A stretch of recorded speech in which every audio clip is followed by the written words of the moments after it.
Bem-vindo a todos a mais um vídeo do nosso canal. Iremos tratar de um outro assunto agora, mas ainda relacionado a IK, certo? E nós queremos tratar aqui, eu escrevi o tema do nosso vídeo, que é Guilherme Freire e o Homem Pagão, certo? Primeiro ponto do nosso vídeo é: o clássico não é cristão, ok? O clássico não é cristão. Então será um vídeo breve, pontual, objetivo e, no entanto, esclarecedor para a exata relação da filosofia, certo, clássica, obviamente, com o cristianismo. E isso é um problema no decorrer dos séculos, porque vamos tratar aqui primariamente para deixar imediatamente claro o seguinte: o Guilherme Freire nada mais é do que um expositor bastante repetitivo e, digamos, muitíssimo modesto apenas daquilo que é veiculado há muito tempo já aqui no Brasil. Ele não é alguém com a reserva de massa crítica suficiente para compreender de fato o que é a filosofia clássica, nem o que é o clássico, ok? E eu vou elencar as razões pelas quais a minha fala soa nesse tom, certo? Primeiramente, Tomás de Aquino, que é o filósofo, segundo ele, é o maior de todos os tempos, se não o maior, é o maior, enfim, não é? Na ideia dele, o Tomás de Aquino, ele é o ápice da filosofia. E tem um problema com essa afirmação, que é a seguinte: Tomás de Aquino, de acordo com o filósofo calvinista holandês Herman Doiver, negou peremptoriamente a possibilidade de uma filosofia cristã. Para Tomás de Aquino, a filosofia já estava construída, certo, na especulação intelectual e dialética do Aristóteles. O Tomás de Aquino adota como um modelo completo de filosofia, o ápice da filosofia, o aristotelismo, no sentido de servir-se muito mais do Aristóteles do que de Platão e etc.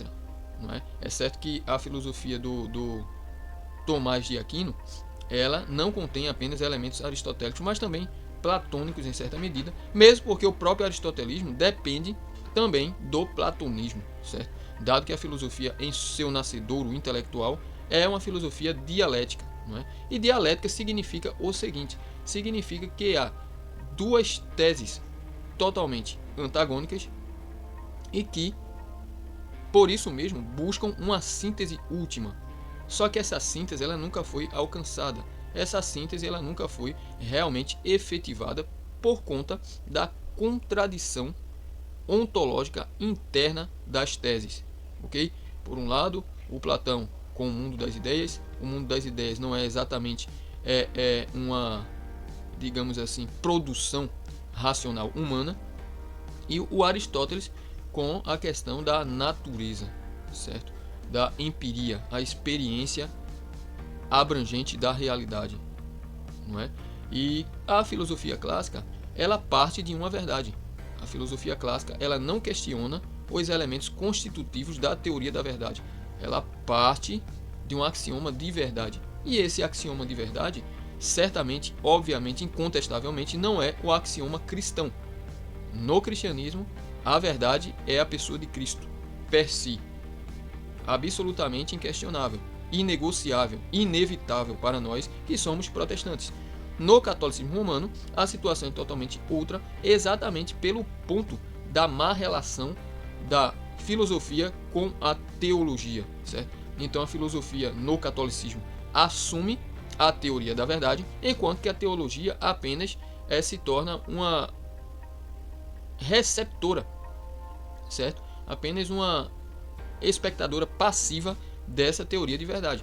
Qual é a teoria de verdade no classicismo? No classicismo, a teoria de verdade ela é de caráter essencialmente contemplativo, ou seja, é uma verdade que é legada por uma força mística amparada no nous, não é? E aqui vamos tratar muito brevemente dessa questão do nous, que a imensa maioria dos expositores no Brasil de filosofia clássica, não é? Que tanto cultuam Sócrates, Platão e Aristóteles como gênios incontestáveis, absolutamente infalíveis, não mencionam. Quando mencionam, mencionam no sentido totalmente superficial, incompleto e insatisfatório, para dizer o mínimo. Então, o nous ele é uma crença, né? É uma crença, não é simplesmente uma produção racional, um achado lógico-analítico em nenhum sentido, mas uma crença que rege a autoridade para a teoria do conhecimento no classicismo. O nous do grego significa alma, pode significar também razão, e também um significado muito mais, eu diria, atrelado à sua origem ou ao seu status de crença, muito antes da filosofia, né, no período pré-filosófico, por exemplo, em Homero, significa daimon. Né? Então, o daimon, na crença filosófica permanente, é nada mais nada menos do que a dimensão ou a centelha divina do homem. Então, o daimon está totalmente externo e interno a um só tempo à natureza da antropologia clássica. Então, a antropologia clássica é necessariamente uma antropologia revelacional. Sendo assim, a filosofia também é uma atividade de origem revelacional. Então, a tese intelectual, né? Intelectual vem do termo intelecto, né? O intelecto, inclusive, aponta como autoridade última, não é, como seu orientador, como seu diretor epistemológico, o nous, certo? Por exemplo, quem adotava essa posição era um importante cardeal alemão e filósofo chamado Nicolau de Cusa, do século XV, o qual tratei num outro vídeo, num vídeo anterior. O Alberto Magno, professor também, cientista, filósofo, teólogo também alemão, ele subscrevia a essa tese. Então, existe um consenso muito seleto, eminente e importante historicamente no interior da filosofia clássica ao aderir à tese revelacional do nous. Então, nous é um axioma revelacional para a filosofia clássica, ok? Então, a escritura sagrada, a pessoa de Cristo, não é a origem da teoria da verdade na filosofia clássica. O que exatamente modifica e serve como parâmetro pervasivo para toda a atividade do pensamento filosófico. Então, não se engane os irmãos achando que a filosofia, por manter alguns pontos de contatos, certo? Algumas verdades valiosíssimas, belas, preciosas e necessárias, ela necessariamente são deduzidas das escrituras ou simplesmente se conectam às escrituras. Isso não é assim, isso não é verdade de maneira alguma, visto que no ponto de vista cristão protestante é uma absurdidade a negação do Tomás em construir uma filosofia radicalmente cristã. Ele nega essa possibilidade, como eu falei e reafirmo aqui, o Deuven vai mencionar esse episódio, né, essa posição do próprio Tomás de Aquino na obra No Crepúsculo do Pensamento Ocidental, o qual já indiquei aqui no nosso canal, e ele diz que Tomás, ele nega, voltando ao ponto, essa possibilidade por conta que a antropologia do Tomás não sustentava que a queda havia maculado o intelecto. E por quê? Porque o intelecto ele é orientado, ele é geneticamente conectado, digamos assim, ao próprio nous. E o nous é a centelha divina. O divino é impecável, infalível e totalmente transcendente, né? Digamos assim, o totalmente transcendente. Inclusive numa visão plotiniana também. E, portanto, o neoplatonismo, o inicial e o tardio, mantém essa crença tão cara, tão importante para o cânon clássico filosófico grego. Noutras palavras, irmãos, o que eu estou aqui tentando explicar, o que eu estou aqui tentando concluir e extrair como uma resposta apodítica e, digamos, concreta, é que a filosofia ela sempre dependeu de uma autoridade revelacional e não uma autoridade meramente ou puramente racional, como numa perspectiva meramente esotérica, não é? Com X, certo? Ou seja, uma perspectiva externa, um olhar analítico de fora do círculo interno da filosofia, pretendeu ou pretende. Por exemplo, foi encontrado aí no século XX, talvez não me falha a memória se na segunda metade do século XIX, mas enfim, por exemplo, temos aqui um doutor em filosofia, né, brasileiro, Carlos Cirne Lima. Ele defende, por exemplo, em relação a esses achados, que o Platão, na realidade, ele era monista.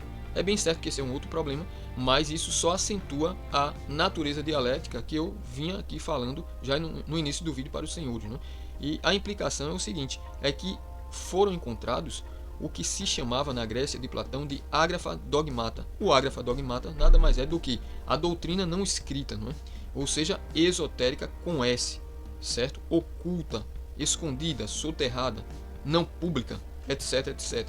Então, nós vemos que, de fato, inclusive amparado, né, num pensador francês do século XX que muito fez para resgatar a dimensão contemplativa da filosofia, reconhecendo essa tese de que a autoridade axiomática epistemológica da filosofia clássica é de fato revelacional, foi o Pierre Hadot, ou Pierre Hadot.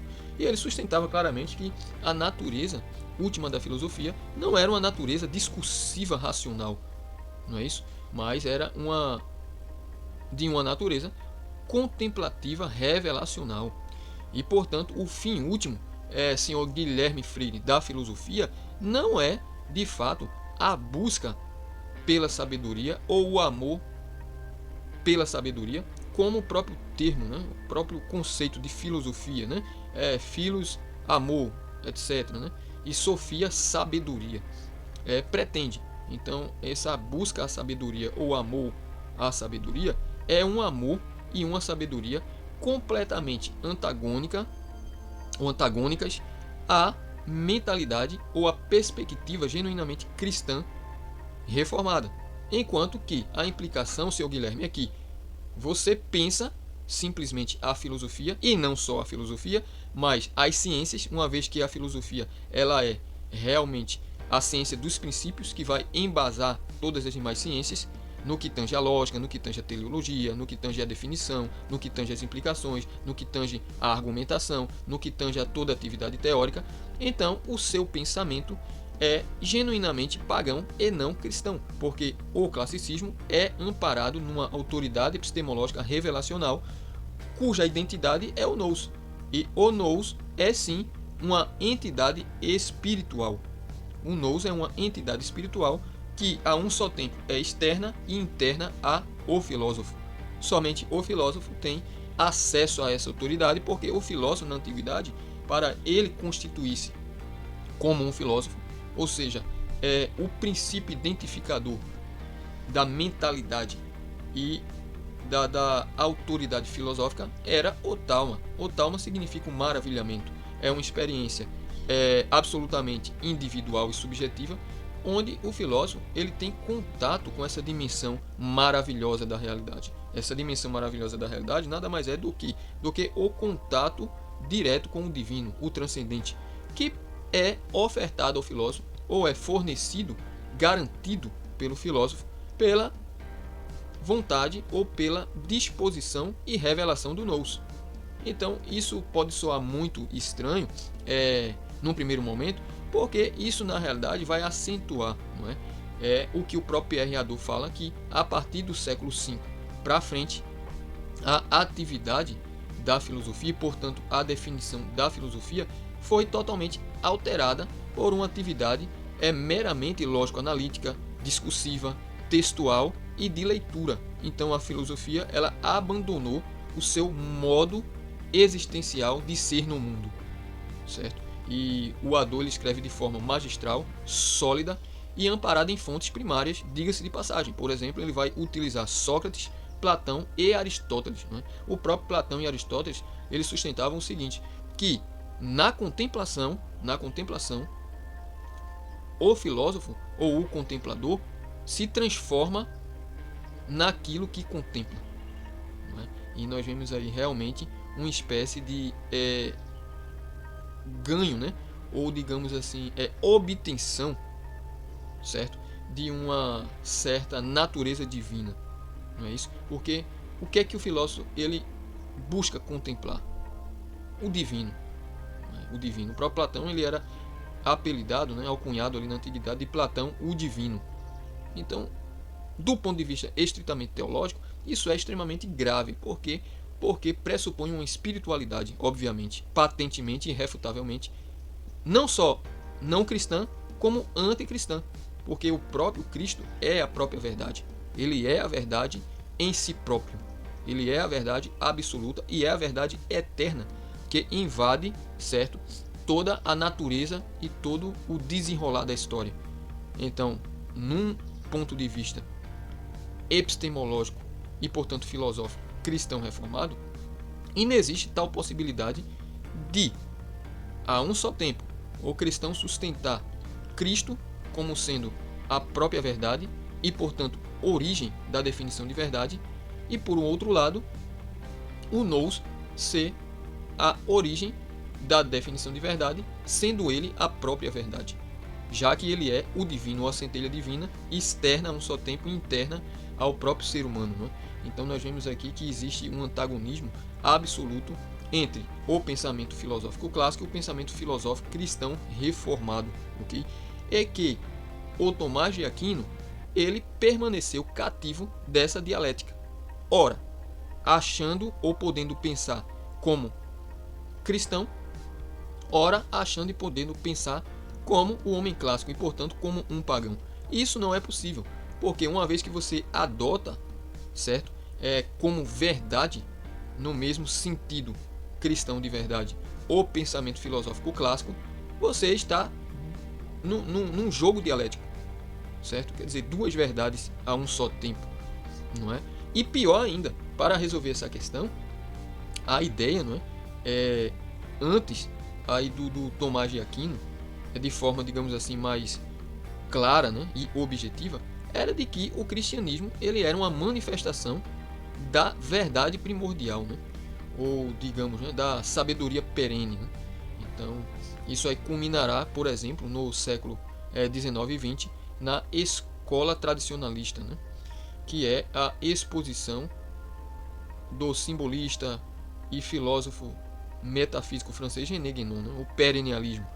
E o cristão reformado ele é antiperennialista, ele não adere às teses perennialistas, como muitos aí no catolicismo romano aderem, certo? Inclusive o padre Paulo Ricardo, certo? E tantos outros que aderem a essa inspiração intelectual perennialista. Então, o protestantismo reformado ele mantém sim uma antítese em relação a esse tipo de pensamento.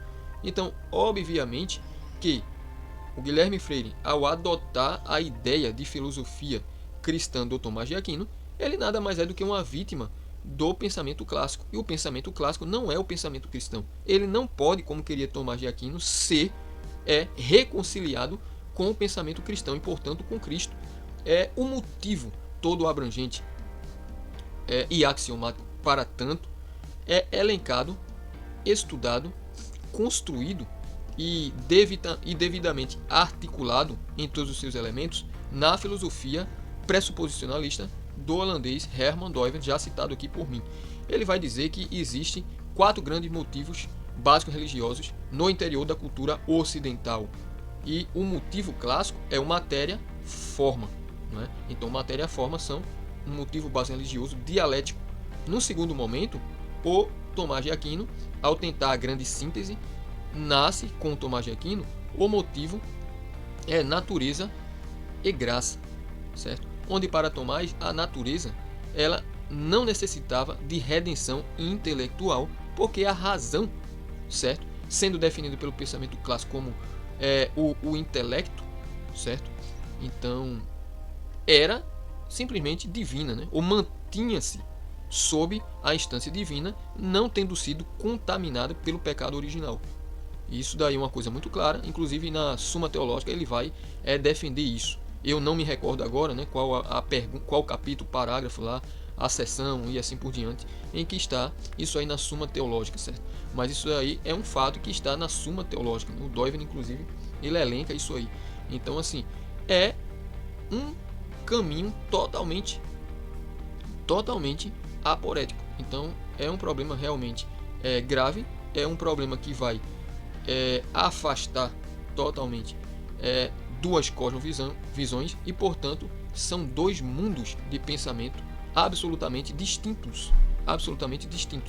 Então, o Tomás, ao negar a possibilidade de uma filosofia genuinamente cristã, sem o Guilherme Freire, mantém o cristianismo como um mero aluno, cujo pensamento, cujo raciocínio, cujo argumento, cujas ideias são formadas pelo, digamos, pela potência, certo? Professoral, doutrinária e intelectual do pensamento clássico. Ora, e no decorrer dos séculos, inclusive hoje no Brasil, não se fala tanto nessa restauração, não é isso? A superioridade da educação clássica, o clássico é superior, o moderno é horrível, o moderno é inferior, o que, aliás, eu não tenho dificuldade nenhuma com esse tipo de pensamento, né? É o pensamento de que, de fato, o cânon clássico é superior ao cânon moderno. Isso daí é uma coisa até óbvia, né? Para quem estuda aí a situação da epistemologia, da filosofia, das ciências e tudo mais. Isso é verdade sim. Isso é verdade sim, isso deve ser mantido, não tem nenhum problema com isso. Agora, o problema aqui tratado é que o Guilherme Freire vende como filosofia cristã o tomismo, enquanto que não só o tomismo, mas toda a estrutura epistemológica revelacional clássica que constitui o pensamento da IK, certo? É não cristã. Não só não cristã, como anticristã. E, portanto, que o Guilherme Freire, como a maioria dos católicos romanos, desconhece essencialmente a natureza da filosofia reformada. Não leram Doivert, não leram, e podem até conhecer, né? Por exemplo, Olavo conhecia, certo? Não leram Doivert, não leram Cornelius Van Til, não leram Gordon Clark, não leram Carl F. Henry, não leram Roy Clausen, não leram Albert Waters, não leram o Hendrik Stoker, não leram o Franz Schaeffer, certo? Não leram Greg Bunsen, etc, etc, James O e assim por diante, né? Eles desconhecem ou conhecem, e alguns que leram não podem render-se de forma alguma, dado que, como eu falei, o que o Doivert fala lá é que o problema é da cultura aí ocidental, e eu cito aqui os dois outros motivos faltantes, né? É a questão do motivo básico religioso, certo? Depois de Tomás de Aquino, o motivo básico religioso da modernidade é o natureza e liberdade. E o outro motivo básico religioso é criação, queda e redenção por nosso Senhor Jesus Cristo na comunhão do Espírito Santo, que seria o motivo básico religioso bíblico. Então, 4 grandes motivos no interior do Ocidente digamos, constroem e são autores incontestáveis da natureza, das implicações do pensamento no Ocidente, ok? Então isso é uma verdade com amplas consequências e que merece sim uma consideração muito mais detida, não é? Então a natureza da filosofia clássica, ela não é de forma alguma lógico-analítica, não é isso? É teorética, mas a filosofia clássica, ela reservou-se a um ideal contemplativo, e o ideal contemplativo, ele é místico. É um ideal místico onde a razão discursiva, ela tem um papel secundário, ela tem um papel meramente a posteriori e nunca a priori. O que significa que a teoria da verdade no pensamento clássico não é uma teoria absolutista de verdade. É verdade que o cristianismo sustenta exatamente o contrário. Exatamente o contrário. Cristo não disse que haveria outra verdade. João, capítulo 14, verso 6, ele diz: eu sou o caminho, a verdade e a vida, né? Quer dizer, são artigos definidos aí e que não admitem, não autorizam, não legitimam qualquer contestação, oposição ou investigação dos poderes racionais, certo? Como também no classicismo isso é verdade. Sócrates, Platão e Aristóteles nunca questionaram e nunca se opuseram à autoridade revelacional do nous. Não é isso? Muito pelo contrário. No Platão, a autoridade revelacional do nous, ela chega através do orfismo, né? O orfismo foi uma religião antiga, pré-filosófica da Grécia, que influencia toda a história grega. Toda a história grega, né? Vide e estude o mito de Orfeu para se inteirarem melhor desse problema. Então, o que a IK ensina não é filosofia cristã, é filosofia clássica. A filosofia clássica, ela não tem de forma alguma uma sustentabilidade, uma fixidez epistemológica racional. Muito pelo contrário, ela adere consciente ou inconscientemente, e na nossa exposição fica claro que a IK não sabe qual é a definição de filosofia antiga. Ela acredita que a filosofia antiga, ela é sim um cânon lógico-analítico discursivo da filosofia, ou seja, faz da filosofia aquilo que em sua essência ela não é. A filosofia não é isso. Mais uma vez, o próprio Platão repetiu que o objetivo último da vida filosófica é a contemplação. A contemplação que visa a que o contemplador se transforme naquilo que contempla, certo? Então isso daí é algo consensual, não só Sócrates, Platão e Aristóteles, né? Mas Cícero, Plotino, Porfírio, Âmblico, Numênio, Apolônio de Tiana e grandes outros vultos aí do pensamento clássico sustentavam de forma incontestável, consistente e abrangente. Eles não se envergonhavam e eles não tergiversavam a esse respeito. Claro que no círculo imediato, 2 alunos, círculo privado imediato, 2 alunos, enquanto que a filosofia na dimensão sociocultural, ela sempre circulou exatamente como a massa a idealizou, né? Quer dizer, como simplesmente uma ciência do puramente teórico, certo? O que no interior da filosofia ela nunca pretendeu sê-lo, não é? Nunca pretendeu sê-lo. Então, a filosofia antiga ela contemplava, não é? E a contemplação dos elementos vitais era, senhor Guilherme Freire, a vida filosófica. Então, desfechando esse vídeo aqui, o homem pagão, filósofo ou não, ele era voltado para uma ética. E por isso que a ética aristotélica, ética nicômaco, ocupa um lugar essencial no pensamento de Aristóteles, porque o consenso na filosofia antiga era que ninguém poderia ser filósofo, ninguém poderia, certo, trazer esse peso de eminência para si próprio se não vivesse radical e estritamente a vida filosófica. Ou seja, a filosofia antiga ela estava mergulhada num modelo antropológico, moral, ético e cultural singularmente próprios, certo? Que não dialogava de forma alguma com a religião cristã, não dialogava com a religião cristã.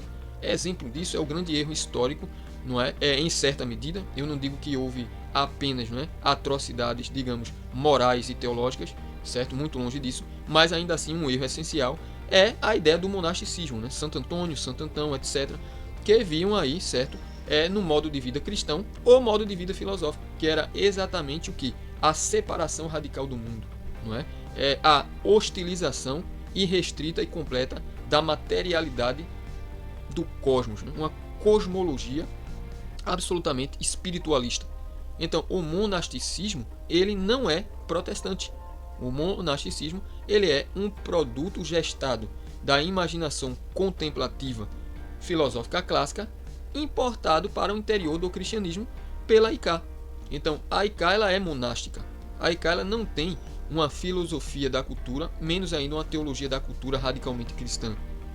É tanto que nós vemos tanto Guilherme Freire, como Olavo de Carvalho, como Carlos Nogueira, como Rafael Nogueira, e outros aí pensadores católicos aqui do Brasil, não é? Importantes, sempre terem a alta cultura.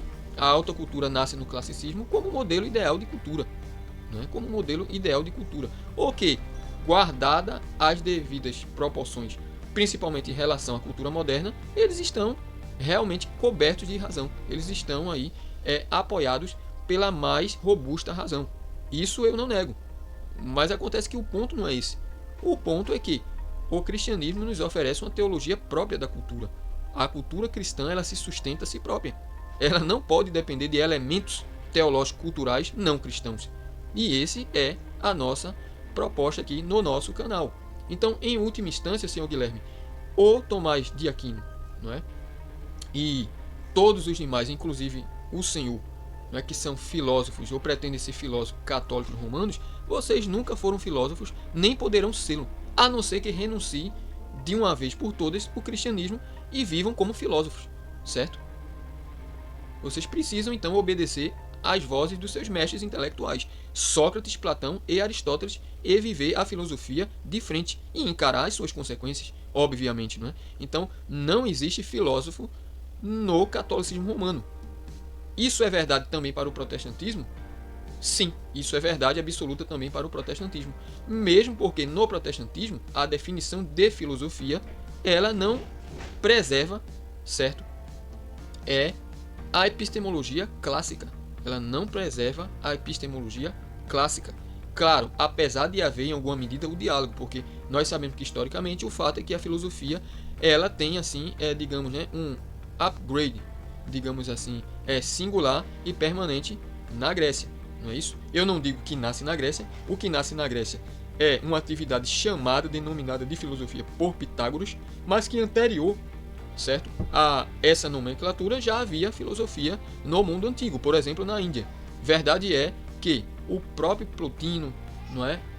O Apolônio de Tiana, né? O Plotino viaja ali para a Pérsia, passa um tempo lá, o Apolônio viaja para a Índia, né? O Platão mesmo passou anos no Egito estudando, o próprio Pitágoras e assim por diante. Então isso daí não é uma especulação vazia, isso é um fato histórico concreto. Então o problema filosófico no interior da IK ele é muito maior do que se pode analisar prima facie, do que se pode convencer os ouvintes apenas com um único vídeo, não é? Então é um problema que deve ser estudado e tomado as suas devidas proporções somente no viés protestante, porque apenas no protestantismo que houve no século XIX uma proposta filosófica genuinamente cristã através do pensador Hermann Duyving e também o Hendrik Vollenhoven, certo? Que era ali, se não falha a memória, o cunhado ou era o sogro do Duyving, né? Então ele também ali constrói juntamente com Duyving a proposta filosófica reformada, certo?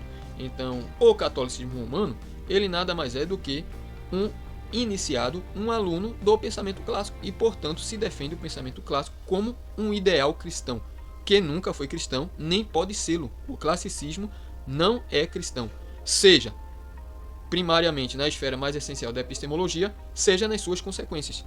Ele não pode ser cristão. Ele não pode ser cristão. E é tanto que o próprio Agostinho ali, já na aurora da Idade Média, né, o Agostinho está entre eras, mundo antigo e mundo moderno, né?